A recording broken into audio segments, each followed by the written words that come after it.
Hi, this is Morten from TC Electronic, and we are at the NAME show at the Hilton Hotel, and I'm here with Yolanda Charles. And when did you start playing bass or music in general? Music when I was 7, clarinet and various other instruments. Oh. And I found my love for bass when I started to learn guitar. I preferred to play the bass lines on the guitar, so I then changed over to bass around 16 years old, 15, 16, and started working professionally at about 19, and that's been how it's been since then. Sinead O'Connor, she has a new album out last year, so I was working in that band, doing backing vocals and bass for her. Yeah, those are the two most recent ones. So what kind of effects do you use? I have used, well, I've had a crazy combination of using a Korg G5 with a Sans amp, and this is actually quite a while ago when I was using a lot of these pedals, before pedals were being made with a bass player in mind. So I was using guitar processors, you know, pedals and stuff, and obviously you lose your bass end. And so it would be a compromise of what I was doing for that time, whether it would be right for the song, because I would lose the low end. I like to use the octavers. I mean, they're just fantastic up here.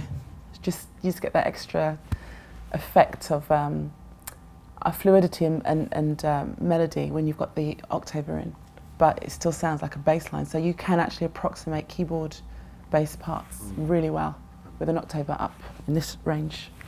And any good wah pedal, that's my thing usually. To work an envelope filter, but with an expression pedal is great for feel. But like I said, it's not always the case that you want to be doing that. So it's nice to now have this sound to use instead of a wah. Actually, be a pretty good thing, I think, to try. So when you started playing bass, did you have any heroes? Yeah, I think Family Man Barrett from the Wailers, the bass lines in the Wailers, Bob Marley's records that I grew up with, that was the first bass that I really noticed. And I was into soul and funk when I was a kid through my older brother and his record collection. So any track that had a drive-in bass line, Pleasure, they've got a track called Glide, which has got a really great bass line on it, and Don Blackman's stuff.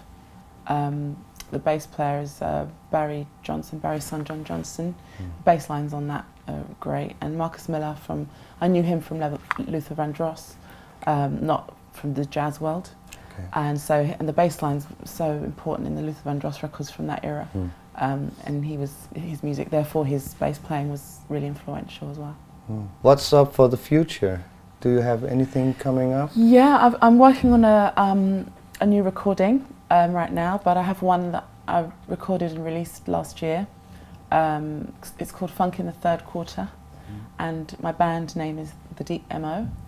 And it's funk with elements of fusion and jazz in it, and I'm singing lead vocals on it, and it's the best fun ever to play it live. It's a real challenge, but I love it. So yeah, that's what I'm doing, and any session work that comes up. Good luck with that. Great, thanks very much. Thank you for having us here. Yeah, thanks for having me.